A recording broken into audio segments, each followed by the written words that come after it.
Fala galera do Alcance Jovem, nós estamos em mais um podcast e a gente convida você a sentar nessa mesa com a gente, desfrutar da presença de Deus. Nós estamos tão felizes aqui com essa mesa ilustre e gostaria de dar as boas-vindas e apresentar os nossos amigos. Primeiro, Douglas Gonçalves. Poxa, cara, obrigado.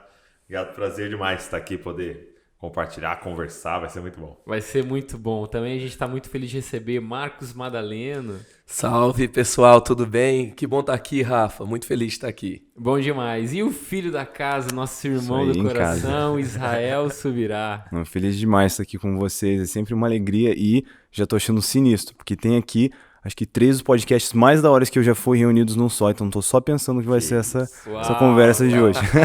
Eu lembro quando eu tava falando com a galera que projeta o podcast, eles falaram, cara, você não acha um desperdício, mano? Você vai receber o Isa, o Douglas, o Madaleno, vamos gravar 3 podcasts cada um. Eu falei, cara, eu quero jogar uma bomba na galera pra eles falarem, nossa, vamos dar replay nesse podcast aí. E, gente, a gente tá muito feliz porque a gente tem conversado a respeito de um tema, a gente tem conversado a respeito do profundo, né, em Deus. E quando o Espírito Santo colocou no nosso coração, né, o tema profundo, ele falou sobre 2 coisas, né, profundidade e intimidade com Deus, amá-lo, relacionamento com Ele, né? Ele nos convida para esse lugar e também profundidade de unidade de nossos irmãos, né? Esse relacionamento entre os nossos irmãos sempre vai ser essa a vertical e a horizontal, né? Que representa. Eu queria que a gente pudesse conversar um pouquinho sobre essa vida do profundo, né? Tanto em Deus ou em relação aos nossos irmãos. E eu queria começar, quem está na ponta ali, Isa, fala um pouquinho que Deus tem falado ao seu coração a respeito disso, para que a gente possa começar a compartilhar. Cara, sempre que eu penso nesse tema, a primeira coisa que eu penso é a passagem de Ezequiel acerca do rio de Deus, né? E isso foram mensagens que eu escutei ao longo da minha vida que me impactaram profundamente, mas algo que me chamou a atenção, só pensando nesse rio que você caminha mais a fundo e uma hora você tem água ali na sua canela e depois na sua cintura, que eu já tive a experiência de entrar num rio, né, com correnteza. E quando você está ali na sua canela, tá de boa, né? A correnteza tá só passando, mas você ainda tá no controle. Mas quando você vai entrando mais a fundo, chega uma hora que a água começa a jogar você ali, né, de um lado para o outro. Mas quando você entrou para nadar, cara, você já não escolhe mais onde você vai. Quando o seu pé saiu do chão, é o rio que escolhe, né? A correnteza que escolhe para onde você vai. E eu penso muito assim nessa passagem. Esse lugar profundo, eu acho que ele é um lugar de muita entrega, de que você já não escolhe mais como é as coisas, você realmente está caminhando numa obediência, num nível, uma profundidade no Senhor que é assim. Né? Eu penso até, a gente vê a progressão de alguns dos discípulos de Jesus, tipo Pedro, né? Que você pensa, já nos 42 segundos do tempo, Jesus para retornar para o céu, a pergunta dos discípulos é esse o tempo que você vai restaurar o reino a Israel? Eu imagino Jesus falando, cara, essa galera... Aí você vê nos primeiros capítulos de Atos, Pedro tá lá, aparece uma multidão, ele prega, aparece uma multidão, ele prega, e vai sendo assim, né, nos 8 primeiros capítulos ali de Atos, até que, né, aparece um anjo e fala que ele vai pregar na casa de Cornélio, meio que explica o rolê, fala que ele vai sentar, vai comer, e você pensa que nessa altura do campeonato é o líder da igreja, né, e ele manda o anjo embora altas vezes, até que ele chega e, né, cutuca, Simão.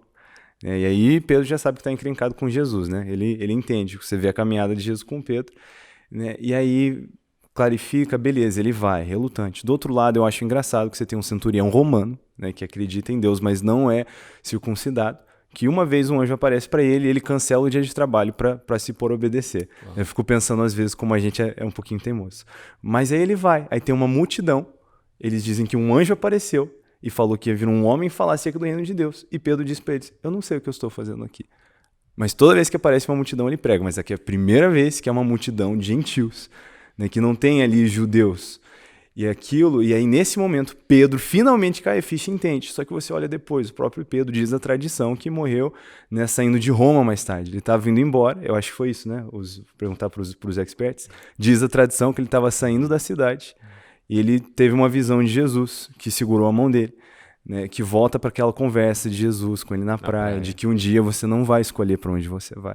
Eu acho que profundidade em Deus é muito assim, né? A gente deixa de ficar escolhendo e começa a caminhar no plano que ele tem pra gente. Então, assim, não querendo tomar muito tempo, mas quando eu penso em profundidade, eu penso em realmente me render, sabe, a vontade de Deus para minha vida, nesse lugar de entrega, onde eu não quero estar mais com o pé no chão e ficar escolhendo é para cá ou para lá, mas ter a sensibilidade, né, de quando eu vejo o Senhor dizendo esse aqui é o caminho, vai ser sem questionar, sabe? Vai ser desse jeito.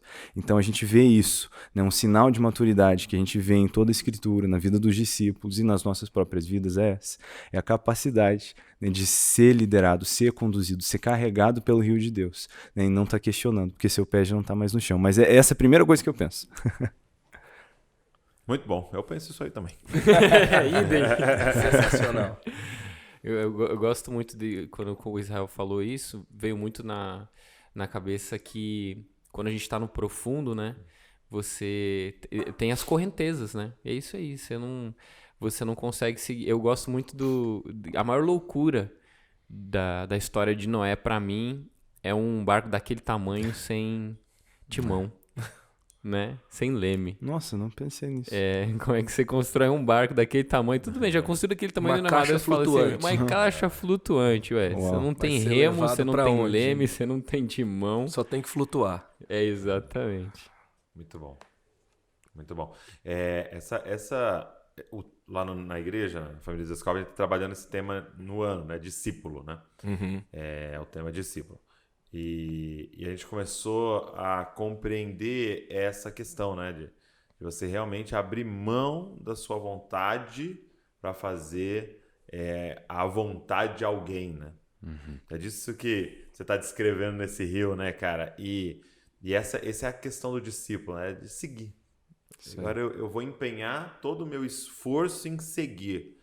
E é muito louco porque vai totalmente contra o que a gente está vivendo hoje, né? Porque a gente está vivendo uma cultura da autenticidade, né? Onde se prega o tempo inteiro para a gente ser autêntico. Tem que ser você mesmo, você tem que seguir o seu coração. Você tem que seguir tem que fazer um mergulho para dentro de você e achar ali dentro qual é o caminho e você tem que ir nesse caminho e tal. E de repente, cara, eu empenhar todos os meus esforços, inteligência, emoção e tudo para fazer a vontade de alguém é muito contracultural, né? Então, deixa tudo que você tem e me segue. Vai, vende tudo que você tem, dá aos pobres, será o tesouro do céu e me segue. Entendeu? Requer um quebrantamento e uma humildade muito grande e um reconhecimento. Vale a pena, cara. Achei uma pérola de grande valor, achei um tesouro que vale a pena eu largar tudo e entrar nessa correnteza, né? Deixar esse vento levar, fazer a vontade dele, né?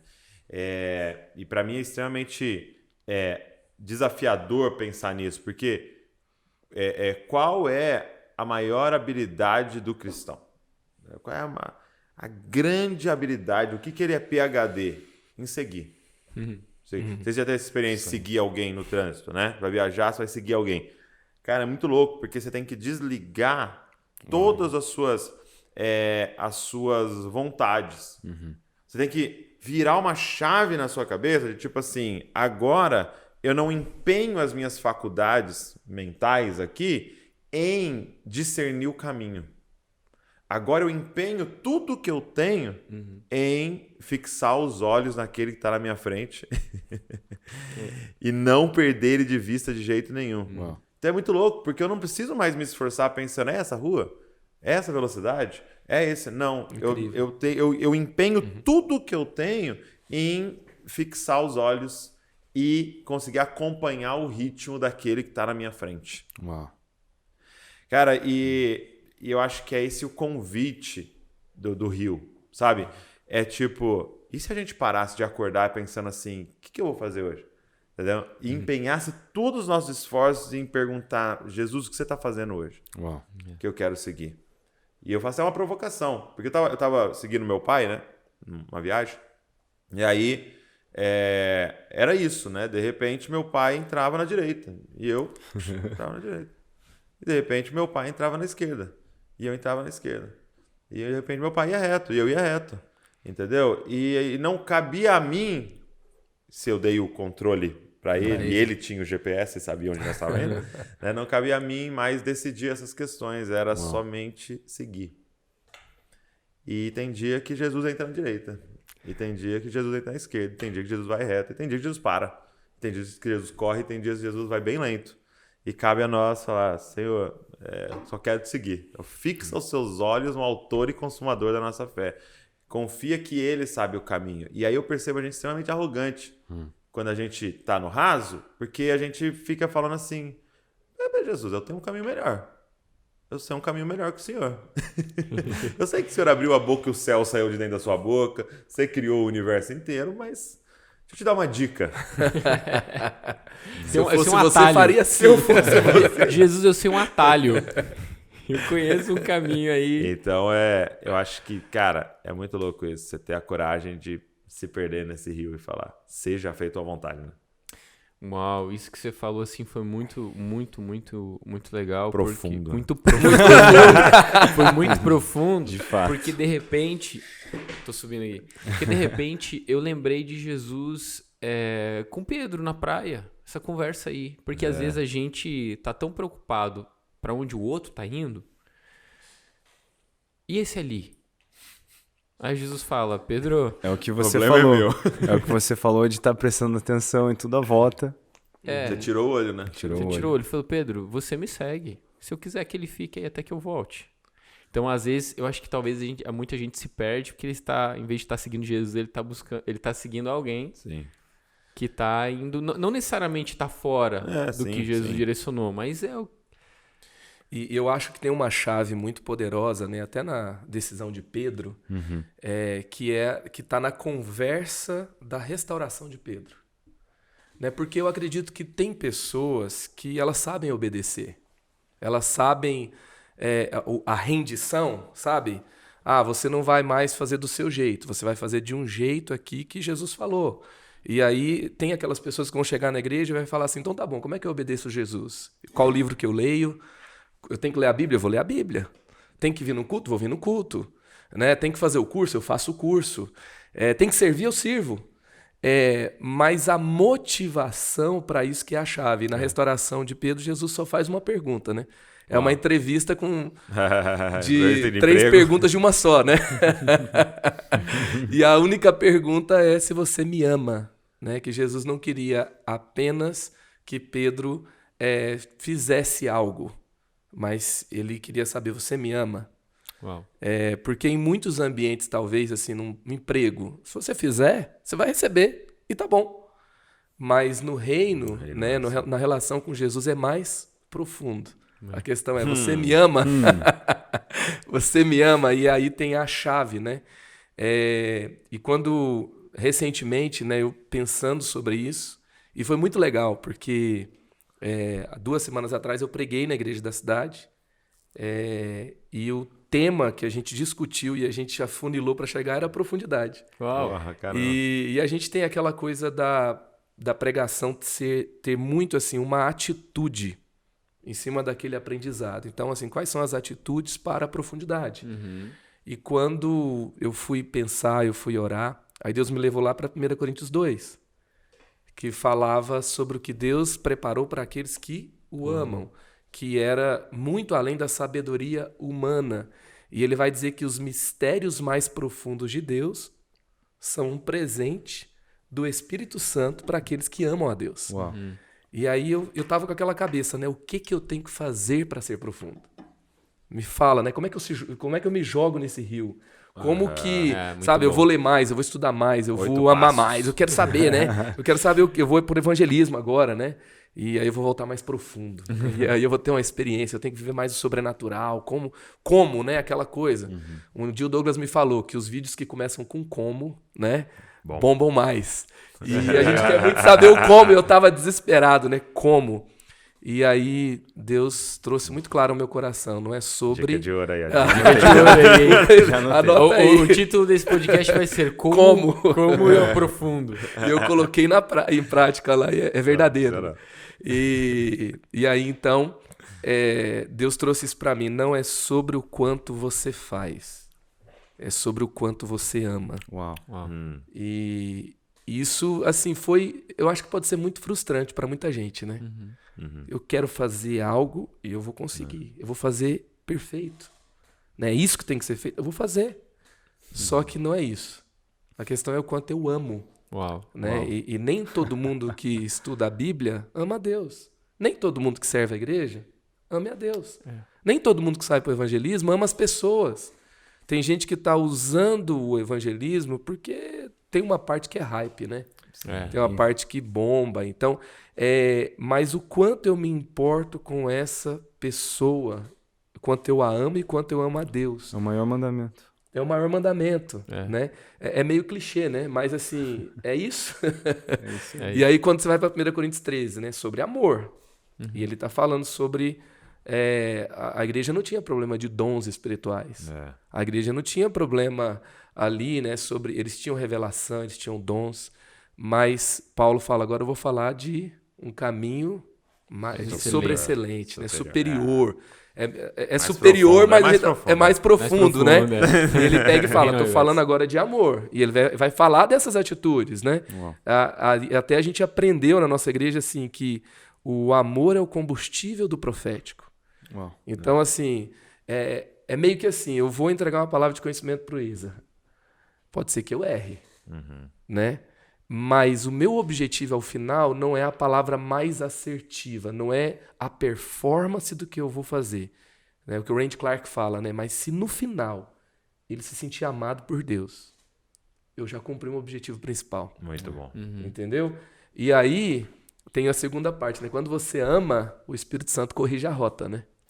Você vai porque você está fazendo o principal, o maior mandamento. É o maior. E é sobre isso, né? E aí quando vai terminando ali 1 Coríntios 13, acho que o verso 11, né? Que ele vai falar, quando eu era menino, falava como menino, pensava como menino, mas agora sou homem, deixei para trás as coisas de menino. Ou seja, amor é coisa de gente grande, é coisa da maturidade, é coisa da profundidade. Né? Não é sobre simplesmente uau, olha que dom eu tenho, né? Olha que revelação eu tive, olha como eu faço bem, olha como eu fui longe aqui. Não, é sobre, na verdade, o quanto eu amo. E esse é o caminho mais profundo de Deus, né? E quando eu falei, assim, isso foi o que eu encontrei nesse momento agora, né? Que Deus meio que reavivou em mim, né? Sobre a profundidade. É incrível isso. Eu acredito que quando a gente fala da profundidade de Deus, não tem fundo, né? Não tem fundo. Nunca chega no fundo. Nunca chega no fundo. Eles diziam lá no iHop que Deus é um oceano infinito e você tem um barquinho a remo para explorar quem ele é pro resto da eternidade. Né? Era uma definição que era muito legal. Que show. Era um bom lembrete. É maravilhoso isso porque o que o apóstolo Paulo termina ali em Coríntios é exatamente no 13 ali, é o que ele fala. Ele fala, agora vamos por um espelho. Mas... conheceremos. Eu fiz um compromisso com a Mari que eu não ia ficar falando os insights que ela teve da mensagem dela. Né? Mas como eu tô no podcast, ela vai sair depois e ela não tá aqui, né? E ela tava falando sobre um pensamento do Tozer. Tô dando crédito pra Mari, vocês estão de prova aqui, né? Com certeza. E fala sobre o mistério da vida cristã, né? Eu já o encontrei, mas eu tenho que continuar buscando por ele. Né? E esse é o mistério, né? Que não tem fundo. Não tem. Eu já o encontrei, mas o propósito é continuar buscando a ele. Aquele que eu já encontrei. Eu acredito. Isso é muito incrível porque o exemplo de Jesus sobre caminhar num nível de profundidade em Deus e manifestar isso com os nossos irmãos não sai do meu coração João capítulo 4, quando ele encontra com a mulher do poço. E os discípulos insistem que ele coma. E ele tá ali, cara, resolvendo. Não, mas alguém já deu de comer? Será que ele já comeu? Ele falou, minha comida e minha bebida é fazer a vontade daquele que me enviou. Eu acho que a profundidade em Deus é sair de um nível de desconforto, porque já é difícil, né? Tipo assim, é você sair do nível de desconforto e entrar num nível de comprometimento integral. Eu gosto daquele exemplo que a galinha, ela de maneira desconfortável, ela participa ali do café da manhã com ovo. Mas o porquinho, ele se compromete, né? O bacon ali é um comprometimento integral, não é só um desconforto. Maior, né? Obrigado pelo maior. comprometimento do porquinho, né? Porque Obrigado, faz toda a diferença. Faz toda a diferença o bacon. Mas o que eu acho que o que Jesus está dizendo para os discípulos é: a minha comida e minha bebida fazer a vontade do meu pai está acima do desconforto, porque comer e beber é necessidade básica da sobrevivência. O que Jesus está dizendo é o seguinte: fazer a vontade do meu pai não é só algo que eu gosto, é algo que é mais importante do que minha necessidade mais básica de sobrevivência. Então, se eu tiver que morrer para fazer a vontade do meu pai, é isso que eu vou fazer. Então eu não vou parar pra comer agora. Eu tô fazendo algo mais importante. Demais. Então, às vezes a gente acha que caminhar que a gente já chegou no fundo, porque a gente tá orando, porque a gente tá lendo a Bíblia, porque a gente tá... Cara, sempre dá pra descer mais. Eu gosto dessa frase. Sempre dá pra descer mais. Não tem fundo. E ainda no que o Madaleno falou, né, sobre não é o que você faz, é sobre amar, é interessante porque a gente vê o próprio Jesus, né, deixando a advertência que no dia do retorno dele iam ter aquelas pessoas que dizem, em seu nome a gente fez isso, a gente fez um monte de coisa. Mas ele diz, apartai-vos de mim porque eu não te conheço. Né? E acho que esse realmente, cara, o amor ele tem que ser assim, ele é o filtro, né? A gente vê o maior mandamento, Jesus deixa tão claro. É interessante que a gente aprende depois com Paulo que quem cumpre essas duas ordenanças de Jesus cumpre por tabela toda a lei. Né? Então, se você ama o Senhor de todo o coração, alma e força, e ama o próximo, né, como a você mesmo, você faz essas duas coisas. Cara, é o foco. É isso aqui, você faz o resto. Né? E como às vezes a gente pensa no fazer, eu estava pensando, você falou do lance de entregar uma palavra profética. Na hora que virou sobre a minha performance, eu posso sair deixando alguém machucado, eu já comprometi o motivo principal. Né? Então, como a gente tem que pensar nisso? Algo que, cara, que me choca, que me constrange constantemente, é pensar em Filipenses 2. A gente aprende que Jesus, mesmo sendo Deus, ele não considerava ser Deus algo que ele devesse se apegar. Cara, eu fico pensando, sabe, na significância disso, o significado, como isso mexe comigo. Porque eu malemar consigo conquistar alguma coisa nova na minha vida, eu tô na fase da corrida agora. Eu não consigo chegar numa nova quilometragem sem chegar nos meus amigos que correm, né, e mostrar, 16 quilômetros, né? E assim, tudo bem. Mas meu ponto é, a gente se apega a coisa. E a gente se apega muito aos nossos títulos. Você conhece alguém, você pergunta, né, para a pessoa qual o nome dela e o que ela faz. A gente define muito, a gente se define no que a gente faz. Vamos mudar agora. Qual que é o seu nome e o que você ama? Exatamente. Olha só. Uau. Imagina, só nunca vai falar que você Então, a gente faz tanto isso, mas, cara, o que a gente faz tem que ser essa consequência do que a gente ama. Né? E é por isso que, cara, Jesus não considerava ser Deus algo que ele devesse se apegar. O que eu imagino isso na prática é Jesus senta para conversar com alguém novo e ele não está interessado ou apegado no fato de que ele é Deus para conversar com aquela pessoa. Você vê nas interações de Jesus com as pessoas o quanto ele amava. Eu fico pensando, né, no episódio onde Jesus cura o homem leproso. Cara, como era a vida de um leproso? Você não podia arrumar seu cabelo, tipo o meu, assim. Você não arrumava. Né? Já perdi o pente, Muito tem uns bem 10 anos. E não arrumava o cabelo. Tu tá parecendo o Jesus The Chosen quase. Não podia se arrumar.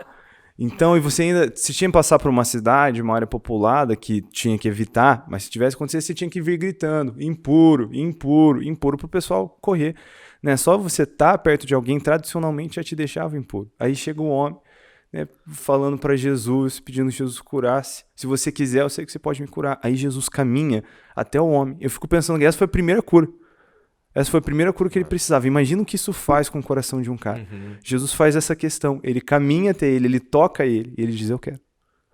Cara, essas coisas, os detalhezinhos nas interações de Jesus, você vê como Jesus amava e servia as pessoas. E às vezes a gente começa a ter esses pensamentos de grandeza, como se a gente fosse alguma coisa e deixar subir na cabeça e se apegar ao que a gente faz. Né? Se apegar ao que a gente faz. E isso é algo que nos atrapalha. Né? A gente até falou sobre como essa maturidade é crescer no amor, que é o que te permite obedecer e ser conduzido por Deus, né? Ser carregado pelo rio, é você amar. Né? E você vê isso muito, por exemplo, com Pedro, que vem amadurecendo. E quando a cabeça vira essa de amar, de servir, as coisas são diferentes. Esse foi o exemplo que Jesus nos deu, né? De se cingir e de lavar os pés dos discípulos. Cara, a maneira como Jesus amava é extraordinária. E tá aí pra gente o exemplo. Então, se eu me concentro em amar a Deus de todo o coração, alma e força, o melhor que eu tenho hoje, todos os dias, vai ser uma crescente. Né? Se eu vou me aprofundando nisso, tudo que eu tenho que me preocupar, né? Porque tem gente que, às vezes, você para e pensa no resto da sua vida, fazer alguma coisa pode parecer uma tarefa complicada. Mas hoje, cara, tudo que eu preciso fazer é acertar hoje. Né? Tudo que eu preciso fazer é acertar hoje. Algo que eu faço de manhã, que muda o meu dia. Quando eu entro no meu momento de oração, eu me faço a pergunta, como seria se Jesus estivesse em meu lugar, na minha casa. Se Jesus fosse o marido da minha esposa e o pai da minha filha, como que seria o nosso dia? Sabe, se Jesus tivesse que fazer as tarefas que eu tenho que fazer hoje, como seria o nosso dia? Eu já começo o dia... tivesse que lavar a louça. Exato, eu já começo o dia constrangido. Porque conforme eu imagino Jesus no meu dia, né, porque às vezes a gente quer muito imitar Jesus, mas a gente fica pensando nessas cenas de Jesus 2000 anos atrás no Oriente Médio. Mas se a gente traz Jesus para hoje, na personalidade, no caráter que a gente sabe que ele tem no meu dia, cara, isso já me quebra as pernas no começo do dia. Isso me ajuda muito a enxergar o homem cabeção que sou, a botar toda essa pegação, a performance, o que eu faço de lado e tentar amar as pessoas como Jesus ama. Porque, cara, eu tenho que direto confrontar, né, a minha natureza adâmica, o meu orgulho. A gente vê em Gálatas 5 que o espírito milita contra a carne o tempo inteiro, são naturezas opostas. Quase sempre, quando eu sou um cara muito introvertido. A minha vontade, assim, quando eu penso no final de semana tranquilo, assim, eu quero ficar de boa, eu quero ficar na minha. Mas isso não é a coisa mais compatível com a missão que Jesus me deu. E nesse momento, né, eu tenho essa direção, que minha casa tem que estar cheia de gente. Né? Então, eu subjugo a minha carne e o meu corpo à escravidão para que eu não venha ser desqualificado. Tem muita gente que dá desculpa. Ah, não, mas é meu temperamento. É por isso que eu estouro com as pessoas. Mas aí, se o meu temperamento não se alinha com a ordem de Jesus, a caminhada de Jesus, qual vai ser? Eu preciso subjugar o meu temperamento. Né? Isso tem algo que eu aplico no meu lado introvertido, quando eu tenho preguiça. Então, eu entro no Uber, cara, minha vontade, meu primeiro impulso, eu sentei, a minha vontade é tipo, cara, eu quero ficar na minha, eu quero pôr o meu fone, eu quero... Mas, mano, eu sei que não é isso que Jesus quer que eu faça. Então, eu subjugo isso à escravidão. E eu penso, como é que seria Jesus nesse Uber aqui? Como que seria ele no meu lugar? Cara, é um exercício que nos ajuda a caminhar no amor, né? Que é o mais importante. Você é um verdadeiro Jesus copy. Esse é o meu sonho. Ser uma cópia de Jesus. Não, Temos aqui uma cópia de Jesus. Meu sonho é viver a revolução da cópia de Jesus. Revolução. Esse amor profundo de Jesus manifesto, né? Manifestado não só em termos de discípulos, mas na nossa vida, é um dos momentos nas Escrituras, e eu tenho certeza que cada um aqui deve ter algum ponto de vista dessa narrativa, porque ela me assombra.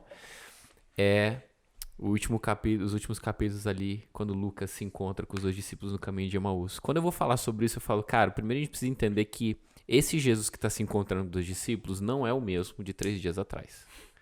Então, assim, eu gosto do Max Lucado, eu não lembro qual dos livros dele, mas ele faz uma ilustração a respeito de uma conversa da eternidade quando estava tendo ali o planejamento. E aí ele conjectura, brincando, dizendo, olha só, estava ali a Trindade e os anjos ali, né, tinham os anjos que tinham um escalão maior, estavam mais perto da mesa para poder dar umas opinadas e falaram, ó, e Jesus depois de ressuscitar?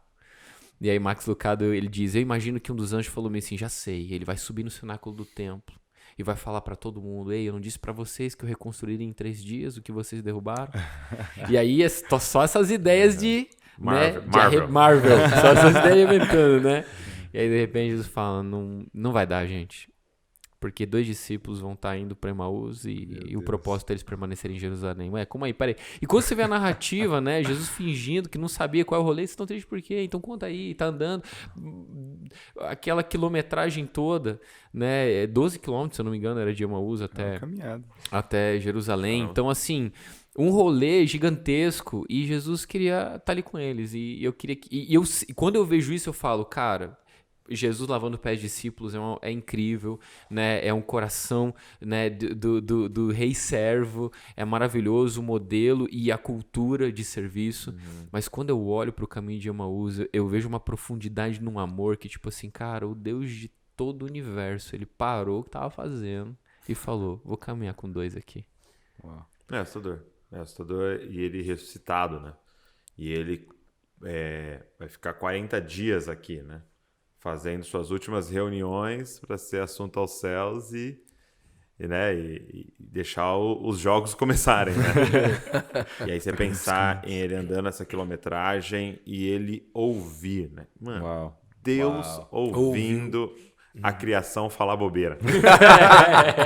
É bem isso. Mano, imagina quando você sabe o final da história. Por isso que não teve como se apegar, né? Ao fato de não, eu imagino.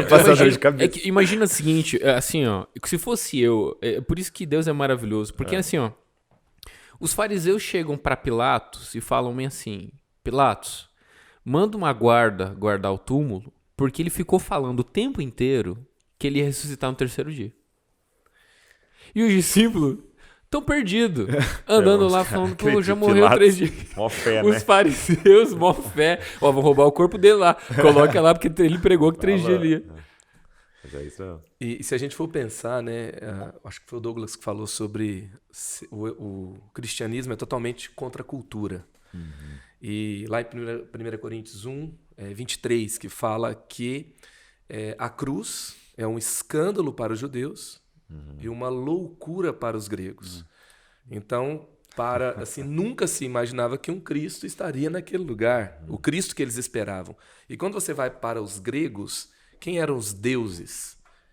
A cultura greco-romana, quando você pensa em César, quando você pensa na mitologia grega, o deus que eles acreditavam era alguém que normalmente vinha de uma classe dominante, que normalmente vinha dos lugares mais nobres, mais ricos, mais dominantes e era totalmente poderoso assim, em todas as suas expressões o tempo todo. Não tinha como ter nenhuma expressão de fragilidade.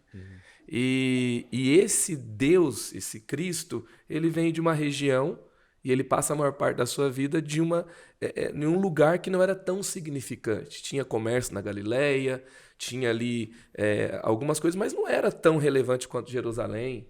E ele também não se expressa dentro de uma classe social que tinha um determinado poder. E ele se identifica. O nível de empatia desse Cristo, assim, se você estudar as religiões como um todo, Deus, o que as pessoas acreditam que vem em determinado lugar, ele não vai se dizer que ele criou todos iguais. Quando você pega o Vishal Mangalwadi, que é o indiano, que vai falar o livro que fez seu mundo, ele vai falar sobre como a Bíblia influencia o Ocidente, e ele vai falar sobre a Declaração de Independência norte-americana, que foi uma declaração que influenciou os direitos humanos ao redor do mundo. E ele fala que todos são iguais porque todos são criados por Deus. Então é um Deus que se identifica com todos, é um Deus que não está distante nem socialmente, nem por níveis de poder, nem por posição, no sentido de estar distante, de não ser acessível, e ele cria a todos iguais. E aí a Declaração Norte-Americana de Independência vai dizer que todos têm direito à liberdade, todos têm direito, né, e eles têm que ser tratados iguais. Por quê? Porque foram todos criados por Deus. Então isso é totalmente contra a cultura de tudo aquilo que o mundo está dizendo e tudo aquilo que naquela época se dizia também. E esse nível de valorização de cada um, esse nível de Deus ouvindo as pessoas, né? Meu, assustador. Eu não só tenho o que dizer para você, mas eu quero te ouvir. Meu Deus. Né? Um Deus na mentalidade, tanto do judeu quanto do grego, não era assim. E chegar ao cúmulo, né? Cruz, como assim? Não, o Alan Hirsch, ele fala assim, que a gente fica impressionado, né, com os 3 anos do ministério de Jesus e tudo que ele fez. Ele falou, mas você já parou para se impressionar que Deus morou num bairro 30 anos e ninguém sabia? Os irmãos de Jesus ficavam loucos, né? De tão normal que ele era. De tão normal que ele era. Uau. Então, ser humano, né? Tem um livro que é muito, muito bom. Normal. Muito comum.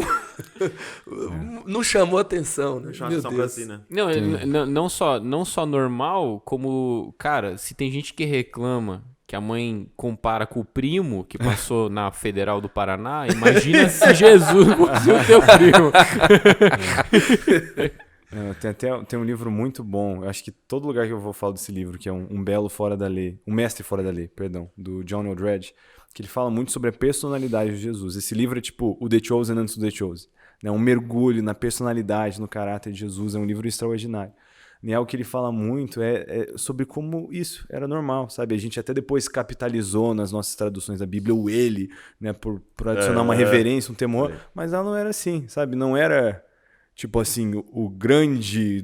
Era Jesus, sabe? Era os amigos, era Jesus, era o Jesus que mora logo ali. Né? E, cara, como isso é constrangedor.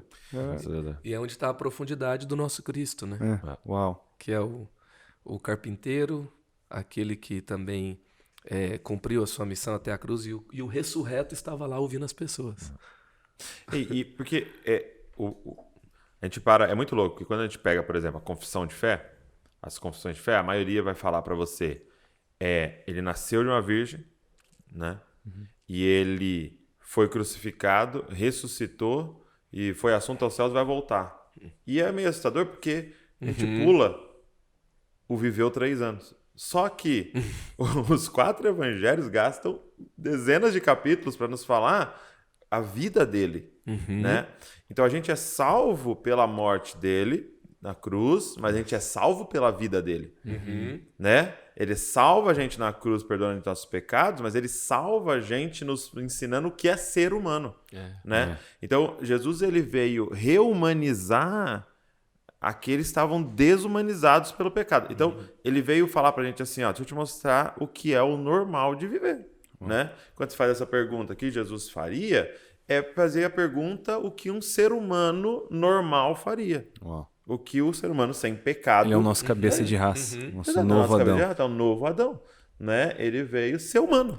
Então, quando ele pega e perdoa, era isso normal do ser humano. É que a gente que está desumanizado, né? Então, Jesus não fez nada sobrenatural, né? A gente fez tudo natural de um filho de Deus, né? Então, a gente tem que ficar olhando para a vida de Jesus e sendo salvo, né?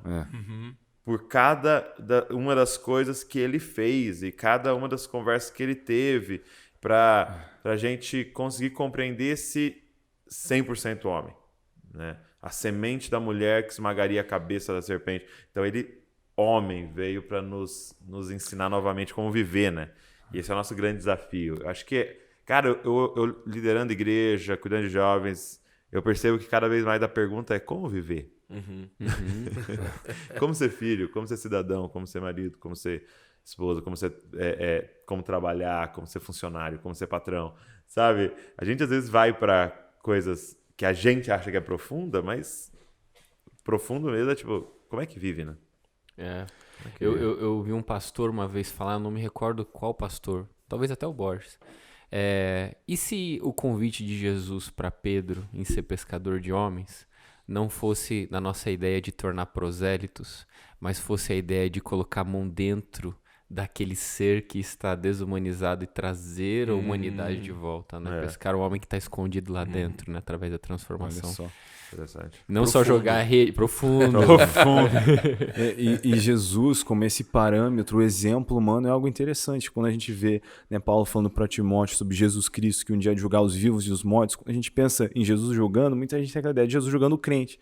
Foi um crente nota 9, nota 6. Mas ele vai julgar a raça humana como cabeça de raça.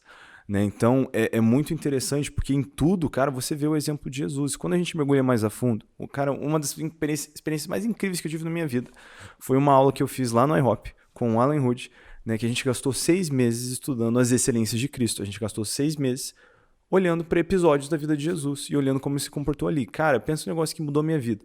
Assim, a galera chegava mais cedo e não conseguia ir embora depois da aula. Às vezes dava 20 minutos de choro, mas sim, choro, ninguém falava, tá todo mundo chorando. Só de olhar para detalhezinhos da vida de Jesus. Né? Que, cara, que riqueza. Nessas poucas coisas que a gente sabe acerca da caminhada de Jesus, que extraordinário.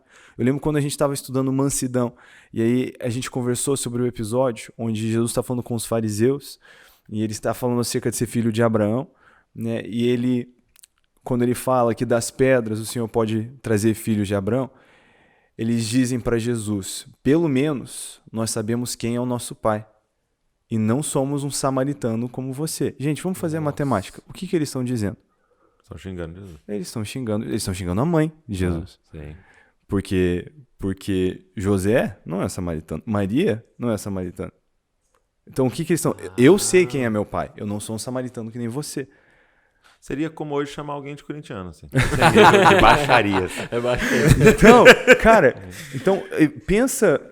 Assim, não fala da mãe, é a regra, cara. É a regra. Aí, mas a reação de Jesus... Fala da mãe, é a regra. Cara, Jesus, ele continua o papo. Claro que parece que é uma conversa mais esquentada, mas não por isso. É pelo tema. O que eles estão falando é Jesus confrontando a religiosidade. A Bíblia fala de uma vez que Jesus fica irado. E não é quando ele está virando as mesas no templo. É quando ele está na sinagoga no sábado e tem um homem com a mão atrofiada. E fala que Jesus, olhando em volta, quando ele vê aquela falta de compaixão, que está todo mundo pensando, agora a gente vai pegar ele no sábado, ninguém está nem aí que o homem tem a mão atrofiada. Esse é o momento que Jesus, irando-se, conversou com eles, falou pro homem estender a mão. Cara, essa falta de amor, de compaixão. Aí você vai olhando pra Jesus nas coisinhas. Cara, como a gente tem instrução pra vida. Tá aqui, agora você já sabe o que acontece quando alguém ofende você. Fala da mãe. Né? Fala da mãe. O que Jesus fez. Né? Aí você vai olhando pros detalhes. Cara, o carinho com o qual Jesus tratava a mãe dele. Né? Você vê a maneira como Jesus trata os seus amigos, o jeito que ele aparece, faz café da manhã. Cara, quando você olha pros detalhes, o exemplo tá ali. Né? Em todas as áreas. Como é que Jesus trata um traidor, né? Exato. Uau. Cara, Jesus tá ali como Meu nosso Deus. referencial. E se você gasta tempo mergulhando na palavra, pensando nos episódios, cara, olhando para a vida de Jesus, você tem um referencial extraordinário. Queria indicar pra galera o livro O Manso e Humilde. Cara, é fenomenal nesse aspecto, porque o É Excelências de incrível, é Cristo incrível. é incrível. Agora o Manso e Humilde, vocês viram a série, tá, né? Sim, Cara, é sensacional incrível. porque ele fala, só um spoiler assim, né? Aprenda de mim que sou manso e humilde de coração. Uau. E aí o autor vai falar que a palavra humilde faz referência, assim, a figura para humilde, na palavra no original, seria alguém que chega numa festa e não se destaca. Uau. Uau. Ah, mano, você fala assim, cara, Deus... Nossa. Você chega numa festa e senta no fundo, como foi a Que ele dica ensinou, dele. né? Você chega na festa e não chama atenção pra você, Deus. Uau. E aí está no seu coração. Você é manso e humilde de coração. Entendeu? Não Então tinha é essas beleza coisas que a gente tem que alguma, começar a Por isso olhar não e faz falar, sentido cara, nenhum crente metido a besta. Não, É, tem, olha não, aí. não Não tem. faz. Não, e quando É a uma gente... discrepância assim, não dá, né? verdade. E até assim, não sei, Pode falar, pode falar. Não, pode falar. Só no mansidão, que você falou dessa definição de humilde, lá na Europa a gente trabalhou uma de mansidão, né, que eles falam que é como se fosse a restrição, ou tipo omissão, segurar a restrição de poder por causa do amor. É tipo assim, eu sou o seu chefe e eu posso te demitir a qualquer instante, mas você faz piada da minha careca e eu rio com você. Entendeu? Tipo assim, é como se fosse a restrição do poder por causa do amor. É Jesus não fulminar os caras nesse instante, mesmo que ele pode, por causa do amor. Né? E é uma definição interessante, que a gente pensa em mansidão, pensa só no eu vou fazer carinho em você não vai me morder. Né? Mas é pesado É isso. pesado pra Deus. É deixar de fazer, às vezes, o que você pode fazer por causa do amor. É a melhor definição que eu aprendi no seminário com o pastor Rubem Penha foi numa aula de mansidão. E ele falou, mansidão é abrir mão de um direito para que Deus responda no seu lugar com amor. Uau. Então assim, muito poxa, bateram no meu carro, eu tenho o direito de descer do carro irado e tenho, mas quando eu olho aquele carro humilde e já percebo, cara, ele não tem seguro. O mansidão é abrir mão de um direito que eu tenho para que é Deus muito pesado. responda através do amor. Você ia dizer. Não, e é por isso que, assim, às vezes na vida cristã, muita gente determinou os níveis mais profundos de Deus, às vezes com um culto que é forte, né? Hoje Deus falou muito, né? Nossa, no louvor o céu tava baixinho, né? Hoje E a nadando gente de tá braçada. falando, e a gente tá falando de tantas situações cotidianas, né? O trato social, onde como Jesus viu as pessoas e como responder, como Deus responderia no meu lugar com amor, né? Então, eu acredito no final das contas, que é o que eu carrego, né? Que a profundidade não é o quanto o culto foi forte, mas é o quanto a segunda foi relevante. Nossa. É o quanto assim, não é assim, no final das contas, chegou um pai melhor em casa? Né, eu caí, eu voei, eu babei. Tinha um pastor que falava, eu orei até a orelha bater palma, né? Eu orei bastante, eu fiz tudo lá que era para fazer. Eu vivi algo poderoso aqui no culto, mas o culto, né, eu entreguei para Jesus 2 horas de domingo, ou a fé cristã mudou o meu jeito de viver. Então, chegou na segunda-feira, tem um chefe melhor, né? um líder dentro de uma companhia melhor, tem um empresário melhor. Porque tem muita gente que fala assim, não, o que é um empresário cristão? É um cara que ganha dinheiro e dá 5 conto para a conferência lá, para ajudar, né? Vou dar umas cestas básicas. Não, cara, isso é reino, né? Mas será que Deus ele quer que você... Não, entregue um pouquinho, quero uma esmola sua para fazer uma conferência aqui. Meu Deus, né? Mas ou será que a forma que eu vejo cada pessoa, a forma que eu trato, a forma que eu lidero, como eu desenvolvo, como eu vejo não apenas o que essa pessoa pode entregar para mim, mas vai muito além disso, né? Chegou alguém lá, diferente, né? Foi mais profundo no coração dela, ao nível de mudar o jeito dela de viver. Então, isso que deve ser o principal, né? A principal marca da profundidade. Né? O que aconteceu depois ali na segunda-feira, ou segunda a sexta. Até tem uma história de um cara que foi nos Estados Unidos, eu esqueci o nome dele, mas ele foi um dos caras mais ricos, né? E ele deu um benefício para os seus funcionários. E esse benefício foi um benefício ali que ele construiu bibliotecas, ele fez algumas coisas nesse sentido. E aí um dia entrevistaram, né, alguns anos depois, entrevistaram uma das pessoas que foi daquela companhia. E aí então ele falou assim, olha, nós não queríamos que ele fizesse biblioteca para nós. Nós não queríamos que ele nos ajudasse nisso ou naquilo. Se ele pagasse algo digno e se ele nos desse condições dignas de trabalho, que as pessoas nas fábricas tinham que usar calçados como se fosse a ferradura do cavalo, só que era com uma base de madeira, porque o piso esquentava muito. E as pessoas trabalhavam 12 horas. E no final de semana eles tinham pouquíssimo tempo com a família, então eles ficavam doentes, eles envelheciam muito rapidamente, porque era desumano a condição de trabalho. Então ele dizia, olha, se ele tivesse nos dado condições melhores e se ele tivesse nos honrado mais com o salário, seria suficiente, seria melhor. Tudo bem ele ter construído a biblioteca e ter feito isso e aquilo. Ou seja, né, não é só um aspecto, não é você fazer uma troca que parece, não, fiz algo, mas isso é superficial. Isso não chega no mais profundo. E quando eu oro mesmo para que no nosso ambiente, né, nessa questão de mudar a segunda-feira, né, a gente possa formar os jovens que serão os empreendedores, não é os que vão fazer 1 milhão mais rápido, que vão fazer os lançamentos mais, né, que vão gerar mais resultados, mas que o todo que eles estão construindo seja sobre o reino, seja sobre Jesus, seja sobre esse nível de amor que ele teve. Aí sim a gente está fazendo algo, né, que a gente está falando aqui mais profundo. Exato. Foi você quem falou na mesa do podcast do Azaf Barba? Não, foi o pastor Marcelo Neves. Marcelo. Ele falou que ele ouvindo o Azaf Barba no podcast lá do Descópio, aí ele fala assim, o culto é o intervalo do jogo. Uau. É isso aí. Que a gente vai pro vestiário, todo mundo se reúne, culto é vestiário. Um ao outro, exato. Prega ali, tipo, puxando eu concordo plenamente. E segunda volta pro jogo. Isso aí. Aí a gente joga, aí domingo, intervalo do jogo. Entendeu? Então não é o jogo. E tem muita gente que vai pra igreja como alguém que vai pro nutricionista e come o que quer durante a semana. Olha. Tipo assim, não é aquele momento só de alinhar pra o resto do tempo que conta. E você falou das 2 horas que a gente passa na igreja. Cara, imagina se o que Deus quisesse de nós fosse 2 horas de orelha batendo. Né? Quando a semana tem 168 horas. Né? Você olha pra vida de Jesus, cara, que vida extraordinária ele levava. Porque onde ele estava, nas 168 horas da semana, as pessoas... Até a proporção do intervalo é menor, né? Encontravam 2 Jesus. horas de 168. É verdade. Então, cara, que doideira. Muito bom. Você vê, é até interessante, porque a gente às vezes é muito igrejeiro de limitar o que Deus quer fazer esse momento quando ele quer estar agindo em toda a nossa semana. O livro de Mateus fala de 34 encontros que as pessoas têm com Jesus. Um deles aconteceu dentro de uma sinagoga, dentro de uma igreja. O Evangelho de Marcos fala de 26 encontros que as pessoas tiveram com Jesus. 2 foram dentro de uma sinagoga, de uma igreja. Então, Jesus vivia dessa maneira. Estava ali na fonte, né, no poço para tirar água, as pessoas encontravam Jesus.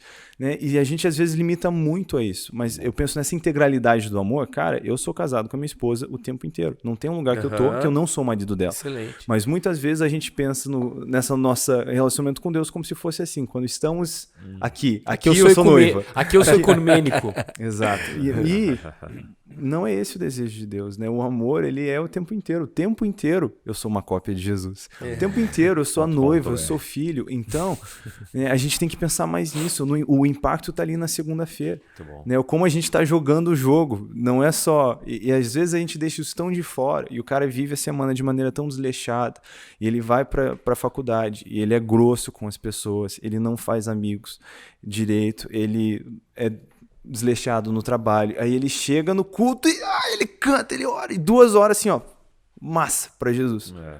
Mas aí, né, como o desejo de Jesus é que durante a semana dele ele possa estar sendo esse testemunho. Aí acho que a gente precisa focar muito mais nisso. Eu tenho orado por isso também, eu tenho feito muito apelos onde eu vou pregar para segunda-feira. Então eu tô pregando no final de semana, eu falo, eu tenho um apelo, mas não é para agora. Nem quero que você venha para frente. Só coloca um despertador aí no seu celular, segunda-feira. Coloca um despertador e coloca essa pergunta, esse é o apelo. Né? E, cara, a galera pensa assim, parece que quebra. Outro dia eu tomei uma bronca. Vou fazer isso. Cara, vou fazer também. que não foi um negócio tão espiritual. Assim, eu falei, cara, né, eu quero que a galera possa viver essa mensagem durante a semana, não chorar aqui. O que adianta o cara chorar aqui se ele vai chegar e... Então, a gente precisa muito pensar nisso. O Senhor está contando com a gente durante a nossa semana. E essa integralidade do amor é necessária. E assim, eu acho que a gente tem que começar, cara, agora um papo para líderes aqui, ser profundo, né? E profundo é pró-fundo, né? Tipo assim, no sentido de ser a favor de ir fundo, né? Entendeu? E eu acredito que a gente se tornou meio pró-raso, assim, tipo, no sentido... profundo e profundo. E profundo.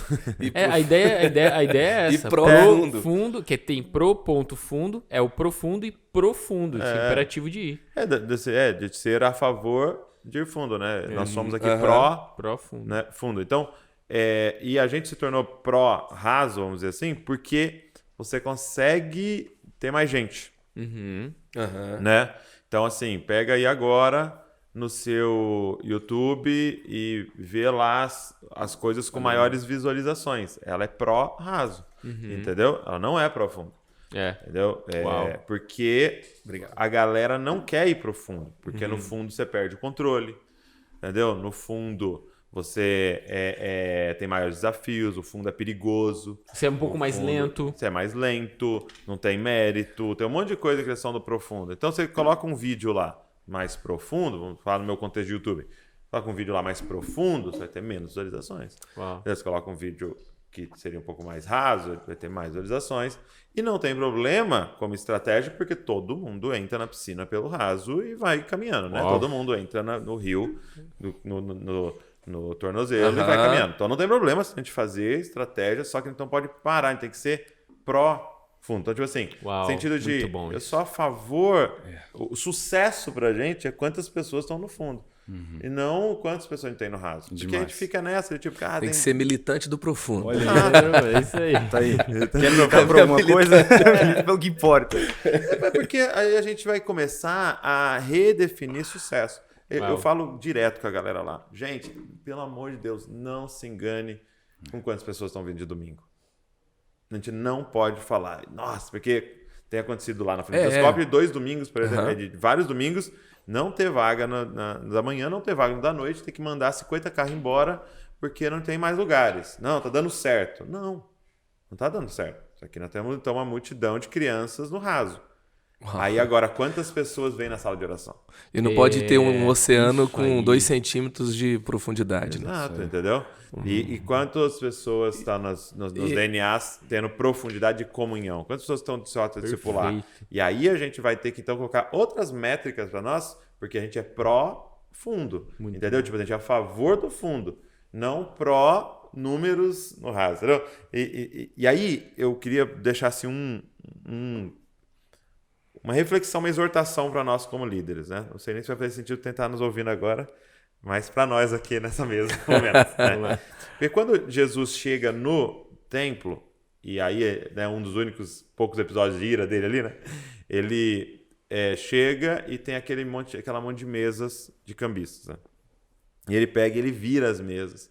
Pega chicote, cara, coisa louca. Chicote, vira as mesas assim e tal. E fica irado com aquela situação ali. E por quê? Porque aqueles homens estavam atrapalhando o culto. Então, olha que louco. O que estava acontecendo ali? Eles estavam atrapalhando a casa de oração, a identidade da igreja com a casa de oração. Eles estavam atrapalhando a igreja, o culto, né? Porque ali o templo é um símbolo, né? Da igreja, né? Uma sombra para a igreja. E por que estavam atrapalhando? E aí a gente pensa hoje assim, né? Então, não, gente, tá vendo? Não pode vender livro no final do culto, não pode vender pulseirinha do movimento. Só que não tinha a ver com isso. Se a gente for interpretar, qual que era o ponto? O ponto, e aqui é a nossa exortação como líderes. É que o grande lance era o que era o culto. O culto era sacrifício. Então o cara tinha que trazer de casa entendeu? O seu sacrifício. Só que, por exemplo, tem algumas ordenanças que é um cordeiro de 1 ano. Perfeito. Você pensou que o cara tinha que pegar esse cordeiro e pensado na oferta dele 1 ano atrás? Uau. E ficar cuidando porque aquele não pode quebrar a perna, aquele cordeiro. Entendeu? Nossa. E tal. Aí ele vem quilômetros andando trazendo esse cordeiro. Pode ter um machucadinho, pode que um caiu machucado, pelo e tal. tal. Imagina, tá E quase trazendo- chegando a dar uma... Cicatriz. Que é machucada. Começada. Ele tá trazendo. Olha o tamanho do trabalho pro culto. E o que tinha alguém lá dentro? Avaliado. Facilitando o culto. Facilitador. Não precisa disso. Vem e compra. Meu Deus. E cultua. Nós estamos atrapalhando a galera em um certo aspecto. Nós estamos facilitando Meu o culto. Deus. Eu oro por você. Eu jejuo por você.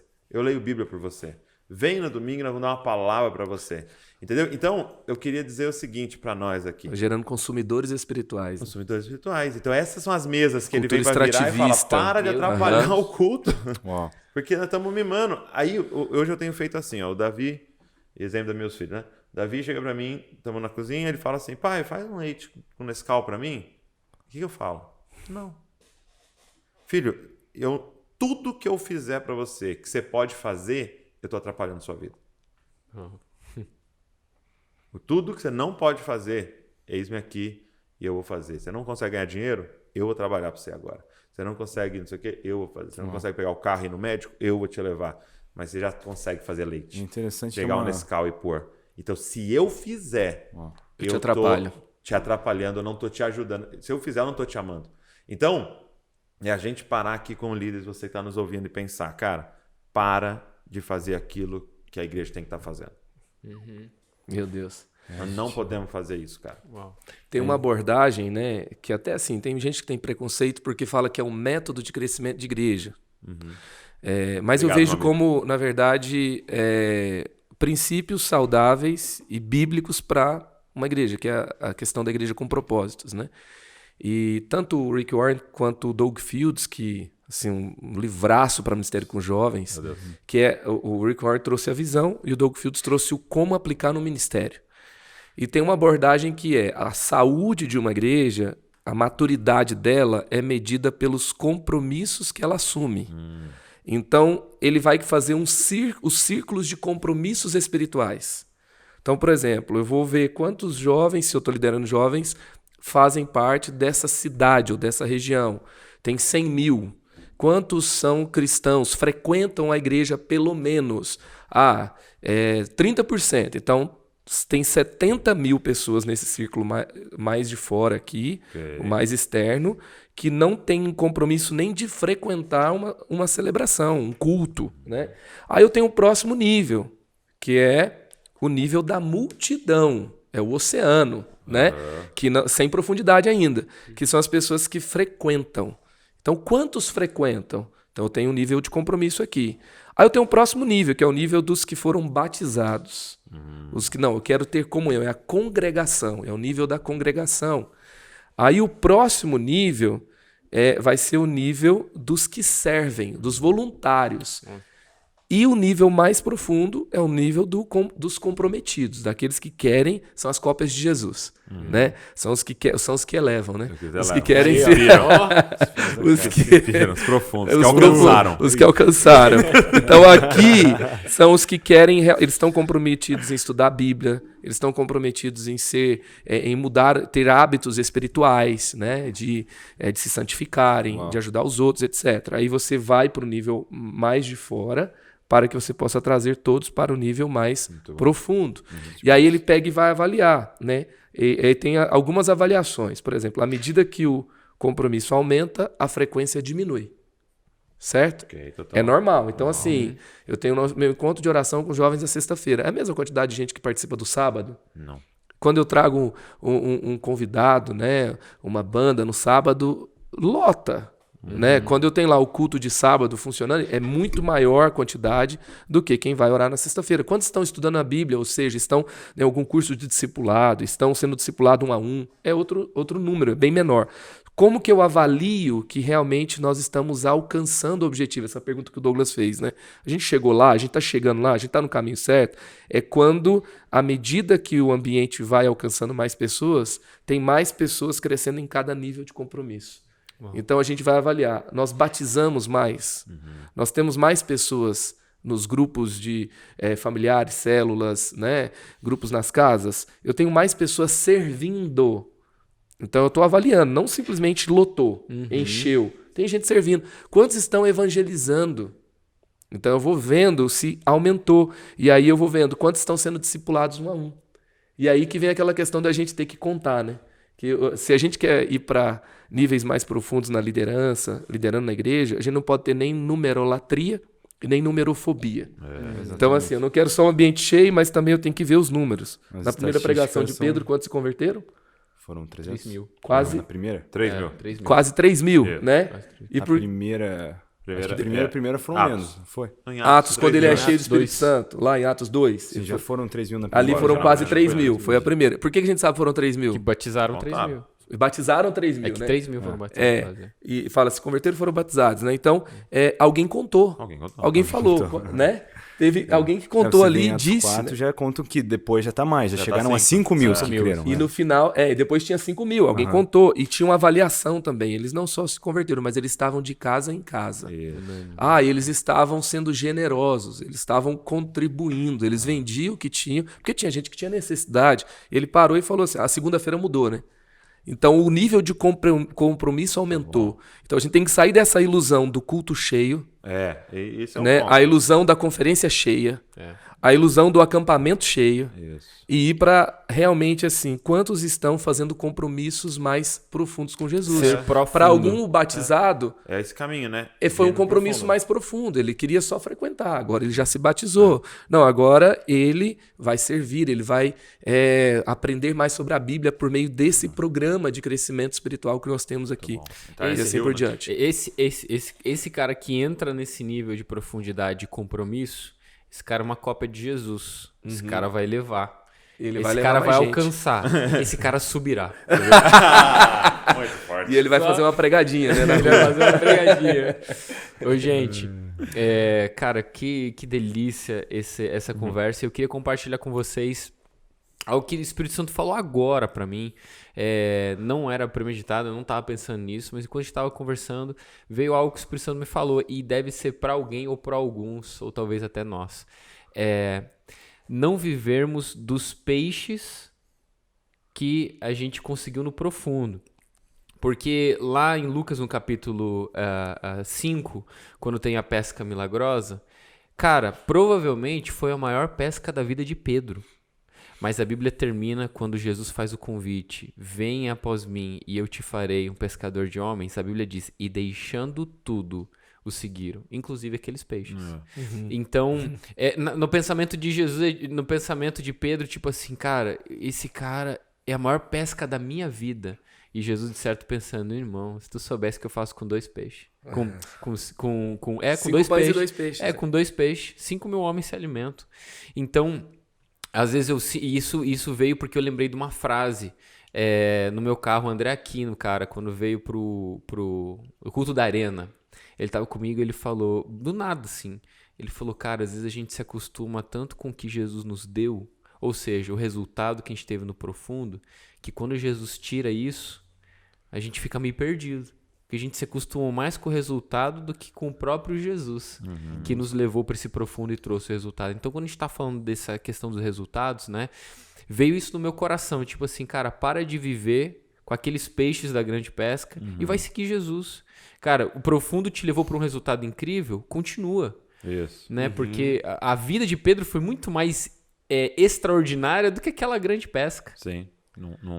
Ele não ficou conhecido como o cara daquela grande pesca. Né? Já o reencontrei, mas continuo buscando. É. Já o encontrei, mas continuo buscando. E dentro dessa estratégia que você descreveu, né, dessa linha de pensamento ministerial, fica muito claro que o que traz as pessoas da cidade para a igreja, né, e para o raso, para o primeiro nível, para a entrada, são necessidades e sonhos.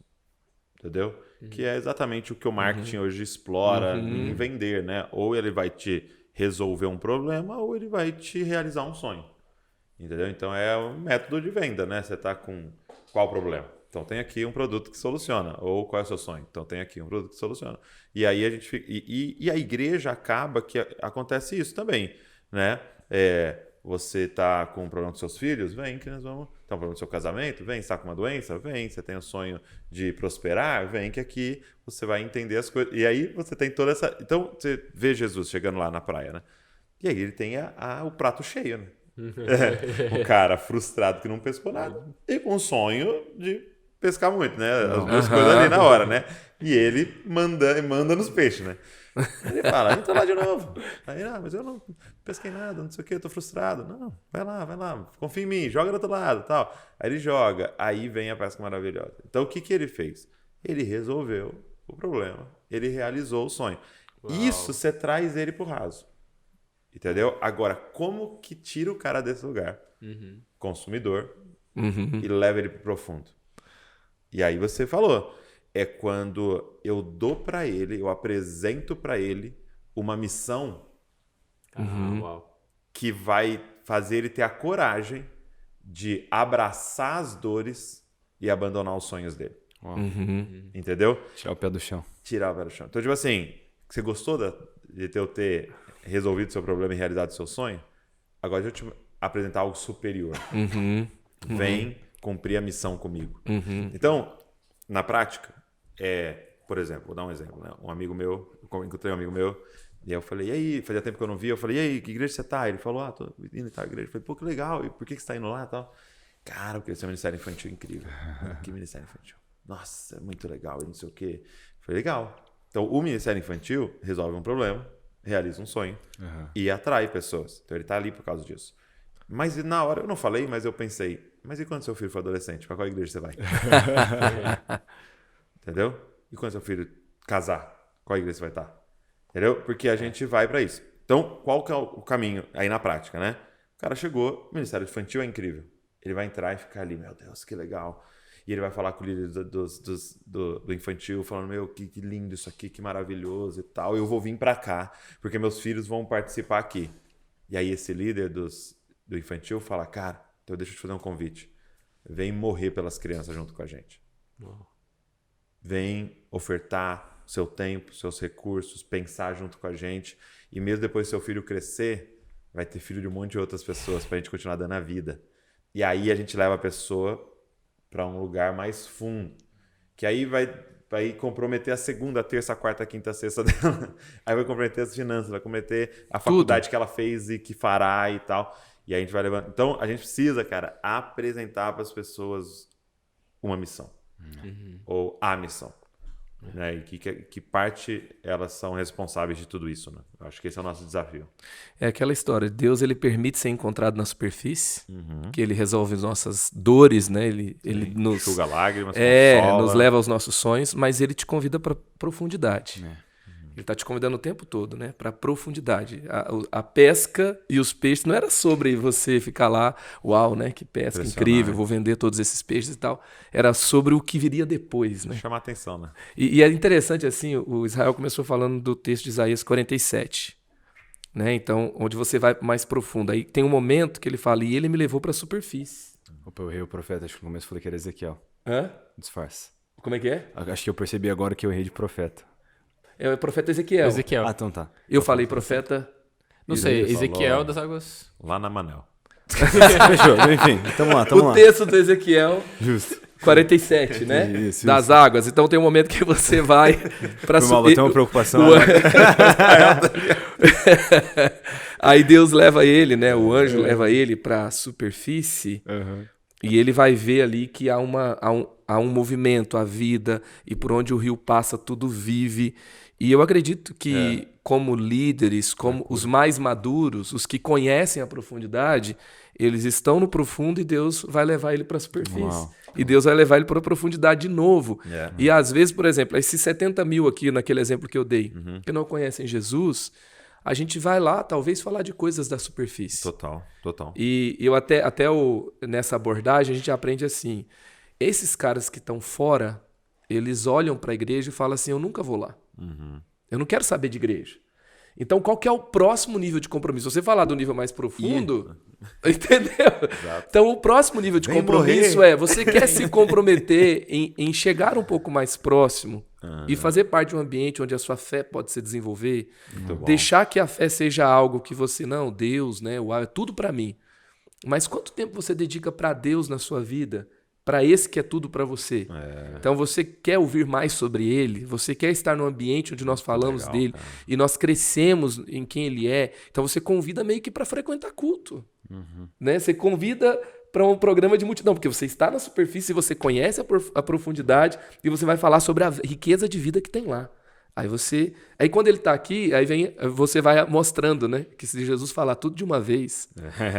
Ele fala sua Aí, vez. então Na hoje primeira você ali. vai abandonar esse sonho e vai abraçar essa dor, né? sei. E vai cada nível. Ó, José, você vai ser governador, mas senta aqui. A gente Vou te mostrou contar a história. Vai rolar. Ó, imagina se contasse tudo que o povo ia enfrentar no deserto. Ó, vamos pra terra que mana leite e mel, mas só vai chegar 2 lá, né? Cara. E vai ser...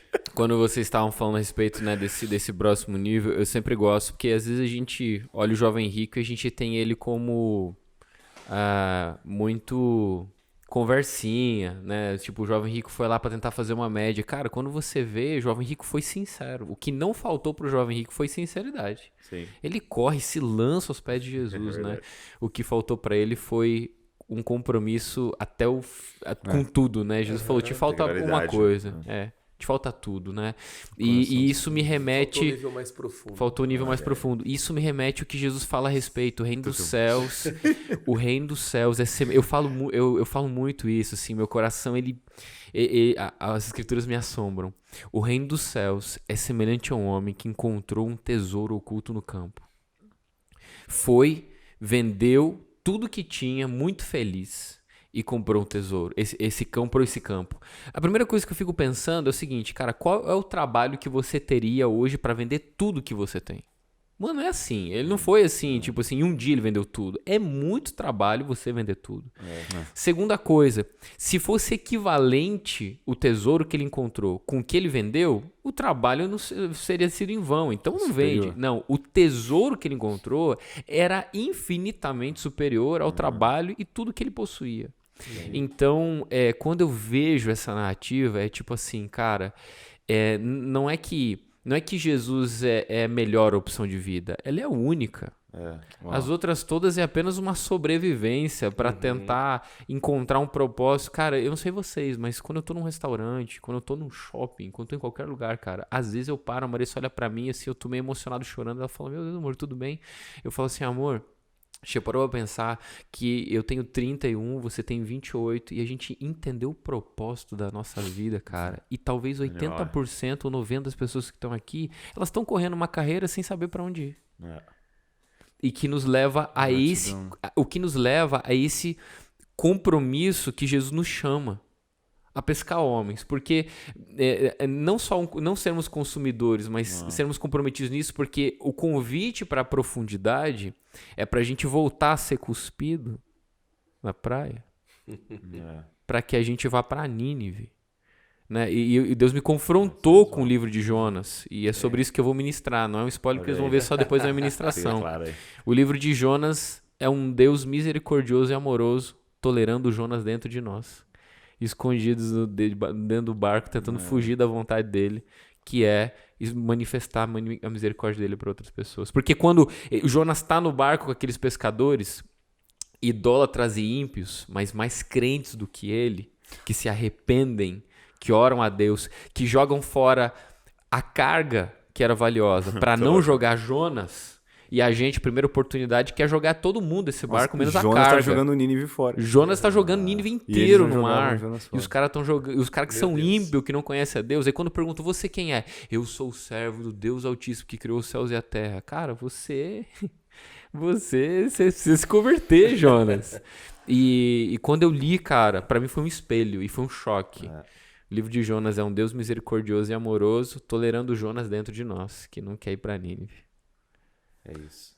E o problema de Jonas ali é que o amor de Deus escandaliza ele, né? Ele tá ofendido pela graça. É, Tô ofendido pela graça. E ele é morno, né? Aí até a baleia vomita.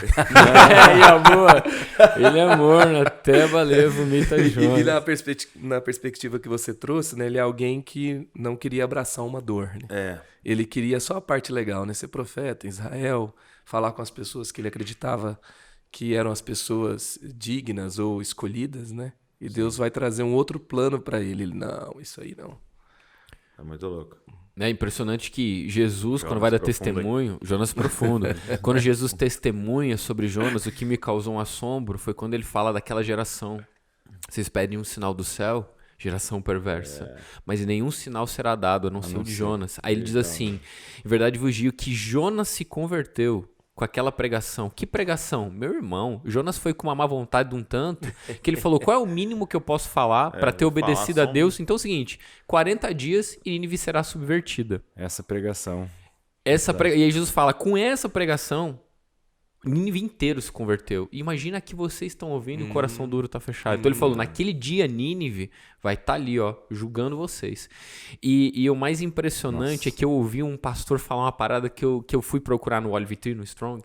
E subvertido significa o inverso, ou conversão. Em 40 dias Nínive será convertida. E Jonas tá achando que Deus iria destruir. Ele senta lá de fora. Cinzas. E Jonas tá do lado de fora falando assim, vai cair fogo do céu ou será? E aí ele fica frustrado porque ele diz, poxa, minha profecia não vingou. Quem disse? Né? Quem sabe o que Deus queria dizer? Claro, ele estava ali porque a maldade chegou e tal, mas será subvertido e essa palavra pode ser utilizada como conversão também, né? Que louco. Que doideira. Forte. Muito forte. Vou encerrar minha fala. Eu tinha uma pequena mágoa no meu coração, né? Em relação a nomes, né? Porque todo mundo procura o significado do seu nome, né? Então, por exemplo, o que significa Israel? Príncipe de Deus que luta e prevalece. Grande orador. Deus cura, curado por Deus. E aí, eu na hora de colocar o nome dos meus filhos, pensei, né? Luísa, guerreira da luz, né? Davi, o amado, né? Então a gente... E aí eu pensei, pô, meu pai é pastor, cara, deve ter escolhido uma parada muito forte pra mim, cara. Né? Aí eu fui pro Google, você pode fazer essa experiência. Vai no Google, coloca Douglas, significado de Douglas, significa águas escuras. Pai, o que é isso, cara? Água escura? Aí eu falei, pai, como é que você pensou em Douglas? Ele trabalhava numa fábrica chamada Cofap. Então ele ia pra fábrica todo dia de manhã e ele passava na frente de uma loja de pneu. Chamava Douglas. Nossa, eu achava bonito, meio americano assim, cara. Aí eu coloquei Douglas. Né? E aí, beleza, né? Segui a vida com o meu nome, né? Água escura. Aí um dia, cara, um cara daí na nossa igreja, o Thiago, ele por muitos anos foi discipulado, discipulado por um missionário que tá na Inglaterra. E esse cara tá na Inglaterra há anos, então ele não me conhecia, ele não tinha contato com as coisas que estavam acontecendo no Brasil. E aí ele falou assim, cara, tava orando e Deus deu uma palavra pro seu pastor. Compartilha com ele lá essa palavra. Tal. E ele falou assim, e Deus tá me falando o seguinte, que ele quer levar ele para as águas profundas. Entendeu? E as águas profundas são as águas que são escuras. Uau. Nossa. Entendeu? Meu Deus. Aí eu falei, pai, você é profeta. Douglas, águas profundas. Né? As águas profundas aonde é tão fundo que a luz já não chega mais ali, né? Uau. São as águas mais escuras, né? Aí eu falei, então amém. Amém. Uau. Douglas. Seu pai foi mais profundo do que você imaginou. O pai foi mais profundo que você imaginou. Deus redimiu ali meu pai com a sua fábrica de pneu. Muito incrível. E aí, Isa, como é que você gostaria de encerrar esse momento? Cara, né, que papo, quantas coisas para processar, mas ainda pensando nessa ideia de Nínive, né, você vê que perigoso quando deixa de ser sobre amar os outros. Né? E você vê Jonas, esse homem que tem facilidade de ouvir Deus e facilidade de rejeitar o que Deus está falando. Eu acho que perigoso momentos que a gente começa a se tornar desse jeito. O próprio Pedro, orando no terraço, parece anjo, ele... Não. Né? Facilidade de ouvir, mas não facilidade de pôr em prática. Eu acho que isso é algo que a gente tem que cuidar muito. Né? Porque muitas vezes o cara está lá no ministério e ele quer ser um pregador extraordinário. mas ele não tem capacidade de sustentar amizades ordinárias, sabe? A gente realmente tem que pensar no que importa. O cara pode estar lá na igreja, isso é muito bom, a gente faz isso, é uma prática boa, tá ali caçando visitante, quem veio pela primeira vez, e ele vai atrás. Por quê? Ele quer gerar relacionamento, ele quer que essa pessoa seja integrada no corpo de Cristo, isso é uma coisa boa. Mas às vezes ele gasta 40 horas da semana dele no trabalho com gente que ele não quer nem conversar. Ele pode estar ali, ele não está ali só para falar do evangelho, ele está ali para testemunhar, ele vai tornar visível a demonstração, o que devia ser Jesus no ambiente. E eu acho que a gente tem que manter o nosso coração muito alinhado com isso que importa, né? Que a ideia é servir. A gente, às vezes, até pelo nosso próprio zelo, começa a se empenhar. Cara, Deus falou que você é um pregador e a gente procura fazer isso com excelência e fazer isso com... Mas o que eu sou no fim do dia é um servo. Sabe, eu acho interessante que nas parábolas de Jesus é de novo e de novo. A gente vê as pessoas sendo recebidas para a eternidade nessa condição. Servo, bom e fiel. Sabe, não é pregador exímio, não é grande ministro de louvor, baita engenheiro, é servo. Servo. E algo que o Senhor precisou trabalhar no meu coração e que eu tenho aprendido nos últimos anos tem sido essa verdade de que empilhar cadeiras e pregar é a mesma coisa. Né? E é servir. O coração tem que ser esse. Então, quando começa a deixar de ser sobre isso, começa a ser sobre a gente, aí que a gente começa a entrar nesses lugares onde eu tenho facilidade de discordar com Deus. Essas não são águas profundas. Né? O meu pé está no chão, talvez um pouco até demais. Né? Eu preciso entrar nesse lugar profundo, onde o Senhor pode me conduzir para dizer, vai. Sabe? E aí, se o cara passa 40 anos no ministério pastoral e Deus diz que agora está na hora de virar engenheiro. Sabe? Não, mas se Deus está conduzindo dessa maneira, eu acho demais, e eu encerro com isso aqui, né? Jesus, a honra que ele deu para João Batista, dizendo que não há homem nascido de mulher maior do que João Batista. Tudo bem que ele disse que o menor nascido do Espírito é maior do que ele, mas eu penso isso, não há nascido de mulher homem maior do que João Batista. A vida de João Batista, cara, parecia um maluco, morando no deserto, pregando uma mensagem, sabe? Tecnicamente, por direito, o sacerdócio devia estar com ele. Meu cara estava no deserto, dormindo sob as estrelas, e o resultado foi que ele perdeu a cabeça. Né? E Jesus diz, esse aí foi o cara. E a gente tem que pensar mais em termos de fidelidade, não nos números de olha só o que está acontecendo, o número de visualizações, mas em ser fiel. Né? Porque às vezes você pode ser O que aconteceu depois? É o mistério que é interessante, né, do livro de Jonas. Termina nesse cliffhanger, baita cliffhanger. E aí, o que Jonas pensou? Por onde ele foi? Ele ficou lá pastoreando a galera de Nínive, foi embora. Né? E acho que termina com esse convite do que você vai fazer. Exato. O que você vai fazer. Uhum. Então, a gente precisa ter um coração para com Nínive. É tudo sobre servir as pessoas. Sim. Eu recentemente fui comissionado para um país diferente do que eu estava imaginando. A minha trajetória do que eu estava planejando mudou completamente. E no começo eu recebi isso com teimosia. Eu estava tendo essa atitude de, não sei se isso é de Deus, mesmo que Deus estava falando comigo. Até um dia que o Senhor me confrontou. Ele falou, Israel, se você orasse pelas nações, você ia ter um coração pelas nações. Mas você não ama as nações, como eu amo as nações, porque você não ora pelas nações. Imagina, o que eu vou discutir? Deus me dizendo isso. Cara, aquele dia me quebrou as pernas.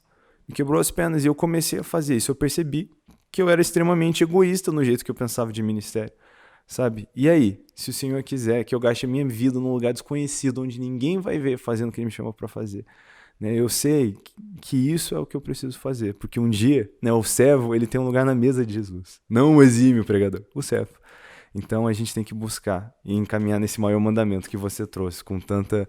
É isso aí, é amar. É amar o Senhor Jesus de todo o coração, alma e força, e amar o próximo como a nós mesmos. E eu queria, assim, fazer um lembrete, né? Onde nós estamos, a superficialidade, ela é extremamente nociva. Porque aonde falta amor, ali vai sobrar religiosidade. Nossa. Então vai sobrar o quê? Julgamento. E aí, assim, as pessoas vão se sentir meio que donas de um dom para... a sua performance. Meu Deus. E recentemente a gente teve uma experiência que me marcou muito, que foi quando a gente saiu para evangelizar e a gente tinha tido ali, a gente teve um tempo mesmo de orar, de dar um treinamento, de alinhar a rota, falar, olha, a gente vai amar as pessoas. E uma das meninas que estavam com a gente, a Isabelle, ela escreveu lá no cartão sobre a pessoa que ela iria encontrar. Era uma menina ruiva e ela coloca os sentimentos que aquela menina tinha. E ela coloca alguma coisa lá como depressão, ansiedade e tal. E a gente, naquele dia no parque, tinha cerca de 5.000 pessoas. E ela entra no parque e ela não vê nenhuma pessoa ruiva. Ela vai andando, até que ela chega na beira de um lago, tinha uma menina ruiva lá. E ela foi conversar, ela foi até ela, né, essa pessoa que eu tenho que encontrar e amar. E quando ela chega lá, ela vê na capa do livro os sentimentos que ela tinha escrito no cartão. E ela tem aquela certeza, é essa pessoa. E quando ela vai entregar aquela palavra e começa a conversar, ela descobre a história da menina. E a história era mais ou menos assim, resumindo, né? É que ela tinha perdido os pais aos 12 anos de idade. E quando ela perdeu os pais, havia uma profeta na igreja que entregou uma palavra, mas o sentido dessa palavra para ela, eu não sei se a profeta disse exatamente isso. Mas foi o que ela entendeu. O que ela entendeu, assim, como eu vou dizer? Jesus fala para a gente falar a verdade em amor, né? Mas o como ela disse naquele momento para uma adolescente na igreja que acabou de perder os pais. Ela entendeu o seguinte: eu sou amaldiçoada. E como assim aquela adolescente que luta com suas dores, os seus pecados, tá tomando decisões e fazendo escolhas, ela entendeu que o pecado dela, a rebeldia dela, foi a causa dos pais dela terem sido mortos. Meu Deus. E aí ela pega e carrega essa culpa e ela entende que ela é uma amaldiçoada. E ela nunca mais vai a uma igreja.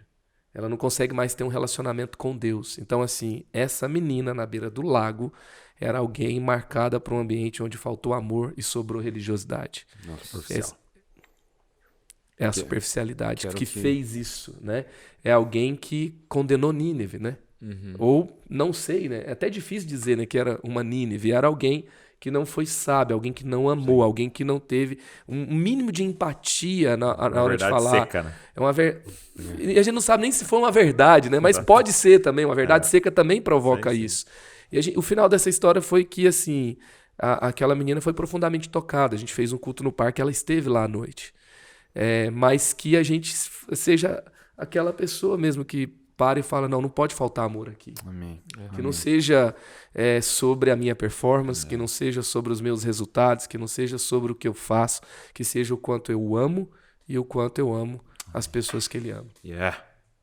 É isso aí, gente. A gente falou sobre o profundo e se eu pudesse terminar com a minha fala, eu diria que a maneira de você experimentar e viver o profundo é memorizar 2 versículos. Um você já sabe de memória, João 3,16. Porque Deus amou o mundo de tal maneira que deu seu Filho unigênito, para que todo aquele que nele creia não pereça, mas tenha vida eterna. Mas também te animo a memorizar 1 João 3,16. E nisto conhecemos o amor, em que Cristo deu sua vida por nós, e nós devemos dar nossa vida pelos nossos irmãos. Só assim você vive um nível completo de profundidade em Deus, em intimidade e em unidade com seus irmãos.